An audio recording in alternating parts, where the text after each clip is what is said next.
राज्य उत्पादन शुल्क सोलापूरकडून दिनांक 21 ऑगस्ट 2024 ते दिनांक 23 ऑगस्ट 2024 या कालावधीत विभागीय उपायुक्त राज्य उत्पादन शुल्क पुणे विभाग सागर धोमकर, अधीक्षक राज्य उत्पादन शुल्क जिल्हा सोलापूर भाग्यश्री जाधव, उपाधीक्षक राज्य उत्पादन शुल्क सोलापूर मुख्यालय SR पाटील यांच्या मार्गदर्शनाखाली भाग्यश्री जाधव, अधीक्षक राज्य उत्पादन शुल्क जिल्हा सोलापूर यांचे प्रत्यक्ष नियंत्रणाखाली राज्य उत्पादन शुल्क विभागामार्फत अवैध हातभट्टी दारू निर्मिती व अवैध दारू वाहतूक याबाबत राबवण्यात आलेल्या मोहिमेमध्ये काल मुळेगाव तांडा व वडजी तांडा तालुका दक्षिण सोलापूर, पंढरपूर तालुका, माळशिरस तालुका, जिल्हा सोलापूर या ठिकाणी टाकण्यात आलेल्या धाडीमध्ये हातभट्टी दारू निर्मितीबाबत एकूण 20 गुन्हे नोंद करण्यात आलेले आहेत. या गुन्ह्यामध्ये 28,400 लिटर रसायन जप्त करून नाश करण्यात आले,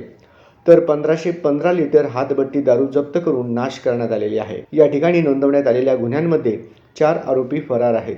तर 14 जणांच्या विरुद्ध गुन्हे नोंद करण्यात आलेले आहेत. ही कारवाई जगन्नाथ पाटील, निरीक्षक अविनाश गाडगे, रामचंद्र चौगरे, निरीक्षक पंकज कुंभार, निरीक्षक राहुशू पंढरपूर, सुखदेव सिद्ध, समाधान शेळके, धनाजी पोवार, दत्तात्रय लाडके, मानसी वाघ, श्रद्धा गडदे, DB पाटील, दुय्यम निरीक्षक, जीवन मुंडे, अलीम शेख, होळकर, सहाय्यक दुय्यम निरीक्षक आणि सर्व टीमच्या वतीने करण्यात आले.